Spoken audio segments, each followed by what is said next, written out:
ମୁଁ ଯେତେବେଳକୁ ଦଶମ ପରୀକ୍ଷା ଦେଇସାରିଥିଲି ସେଇ ସମୟରେ ବାପା ମୋତେ ପଚାରିଥିଲେ ତୁ କ'ଣ କରିବୁ, ସାଇନ୍ସ କରିବୁ, +2 ସାଇନ୍ସ କରିବୁ କି ଆର୍ଟ୍ସ କରିବୁ କି କ'ଣ କରିବୁ।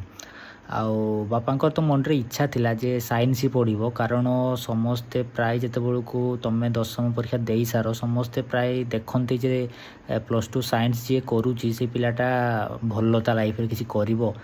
ସମସ୍ତେ ଆର୍ଟ୍ସଟାକୁ ବହୁତ ମାନେ ଆର୍ଟ୍ସଟା କ'ଣ ପାଠ ଏଇପରି କହିଦିଅନ୍ତି, କିନ୍ତୁ ଆର୍ଟ୍ସରେ ଯେ ଏତେ ପାଠ ଅଛି ଏବଂ ଫ୍ୟୁଚର୍ ପସିବିଲିଟି ବି ଏତେ ଅଛି ସେଇ ବିଷୟରେ ଲୋକମାନଙ୍କୁ ପ୍ରାୟ ବେଶୀ ଜଣାପଡ଼େନି। ସମସ୍ତଙ୍କୁ କହୁଥାଏ ଆଚ୍ଛା ଦଶମରେ ଭଲ ମାର୍କ ରଖିଲୁ, ଏବେ ସାଇନ୍ସ କର ଏବଂ ସାଇନ୍ସ କରିସାରିଲା ପରେ ବଢ଼ିଆ ଇଞ୍ଜିନିୟରିଂ କଲେଜରେ ପଢ଼ିବୁ କିଛି ମେଡ଼ିକାଲ ଲାଇନ୍ରେ ଯିବୁ, ବଢ଼ିଆ ସାଇନ୍ସ ସମସ୍ତେ କର, +2 ପରେ ସାଇନ୍ସ କର, ଏଇଭଳିଆ ସମସ୍ତେ କହିବେ। କିନ୍ତୁ ଏଇଭଳି ନଥାଏ, ସବୁ ପାଠ ଭଲ ଥାଏ। ହେଲେ ଛାଡ଼, କହିବାର କଥାଟା ହେଲା ଯେତେବେଳକୁ ମୁଁ ଦଶମ ପରୀକ୍ଷା ଦେଇସାରିଥିଲି ବାପା ମୋତେ ପଚାରିଥିଲେ ତୁ ଆର୍ଟ୍ସ ପଢ଼ିବୁ କି ସାଇନ୍ସ ପଢ଼ିବୁ।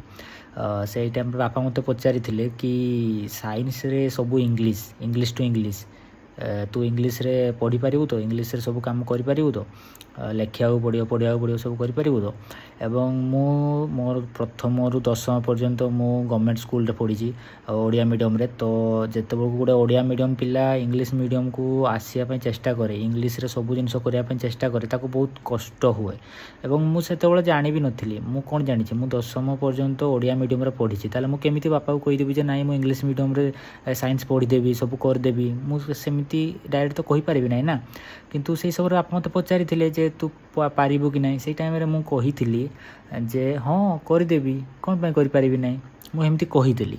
ହେଲେ ମୁଁ ଏପର୍ଯ୍ୟନ୍ତ ମୁଁ ସେଇ ସମୟରେ କେମିତି କହିଦେଲି, ମୁଁ ତ ପଢ଼ିନି, ମୁଁ ସାଇନ୍ସ ପଢ଼ିନି, କିନ୍ତୁ ତାପରେ ମୁଁ କହିଦେଲି। ହେଲେ ଏମିତି କହିପାରିଲି କ'ଣ ପାଇଁ, କାରଣ ସେଇ ଟାଇମ୍ରେ ମୁଁ ନିଜକୁ ନିଜେ ବିଲିଭ୍ କରିଦେଲି ଯେ କରିଦେବା, କ'ଣ ବଡ଼ କଥା ଅଛି, ସମସ୍ତେ ଏଇ ଆମ ପରି ମଣିଷ ତ କରୁଛନ୍ତି।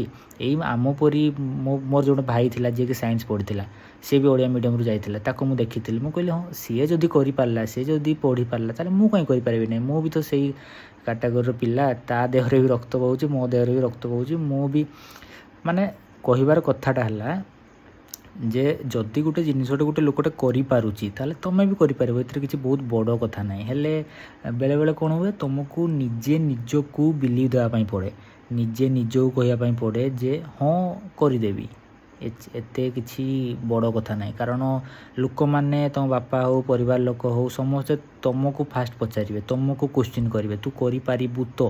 ସେମାନେ ସବୁ ନେଗେଟିଭ୍ ଜିନିଷ ଗୁଡ଼ାକ ତୁମକୁ କହିବେ ଯେ ଏଇରା ହେଲା, ଏଇଗୁଡ଼ାକ ହେଲା, ତୁ କରିପାରିବୁ ନାହିଁ, ତା'ର କାରଣ ଏଇ ଜିନିଷ ଅଛି, ଦେଖିଥା, ଏତେ ଇଂଲିଶରେ ପଢ଼ିବାକୁ ପଡ଼ିବ, ଏତେ କାମ କରିବାକୁ ପଡ଼ିବ। ସେମାନେ ସବୁ ନେଗେଟିଭ୍ ଜିନିଷ ଆগে ଆଣିକି ତୁମକୁ କହିବେ ଏବଂ ସେଇ ନେଗେଟିଭ୍ ଜିନିଷକୁ ମନେ ରଖିବା ବି ଦରକାର। ସେଇ ନେଗେଟିଭ୍ ଜିନିଷକୁ ନିଷ୍ପତ୍ତି ନେଲାବେଳେ ନେଗେଟିଭ୍ ଜିନିଷକୁ ସାମ୍ନାରେ ରଖିକି, ମାଇଣ୍ଡରେ ରଖିକି, ମେକଅପ୍ କରିକି ବି ନିଷ୍ପତ୍ତି ନେବା ଦରକାର। କିନ୍ତୁ ତାପରେ ବି ଯଦି ତୁମର ମନ କହୁଛି ଏବଂ ତୁମେ ବି କାଲକୁଲେସନ୍ କରିଛ, ଗୋଟେ କିଛି ନିଷ୍ପତ୍ତି ନେଇଛ ଏବଂ ତୁମର ଗୋଟେ ଗଟ୍ ଫିଲିଂ ଥାଏ, ଯେଉଁଟା ମନରୁ ଫିଲିଂ ଆସେ ଏବଂ ସେଇ ଫିଲିଂ ବି ଆସୁଛି, ତାହେଲେ ସେ କାମ କରିଦେବା ଉଚିତ।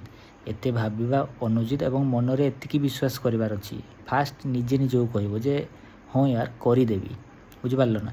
ସେଥିପାଇଁ ଆଜି ମୋତେ ଲାଗିଲା, ମୋତେ ମନେ ପଡ଼ିଲା ମୋର ସେ ଅନୁଭୂତିରୁ ମୁଁ ଯେଉଁଟା ଶିଖିଥିଲି ଏବଂ ଏବେ ବି ଆପ୍ଲାଏ କରେ।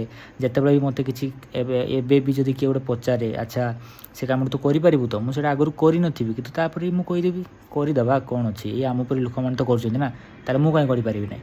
ଏଇଭଳିଆ ଆଟିଚ୍ୟୁଡ଼୍ ଯଦି ତୁମେ ରଖିଲ ତାହେଲେ ତୁମେ ଗ୍ରୋ କରିପାରିବ, ଶିଖିପାରିବ, ନୂଆ ଜିନିଷକୁ ଆଟେଣ୍ଡ କରିପାରିବ। ଏମିତି ନାହିଁ କି ଗୋଟେ କାମ ତୁମେ କରିନ ମାନେ ତୁମେ କେବେ କରିପାରିବ ନାହିଁ, କ'ଣ ଅଛି, ଆମ ପରି ଲୋକମାନେ ତ କରୁଛନ୍ତି ନା।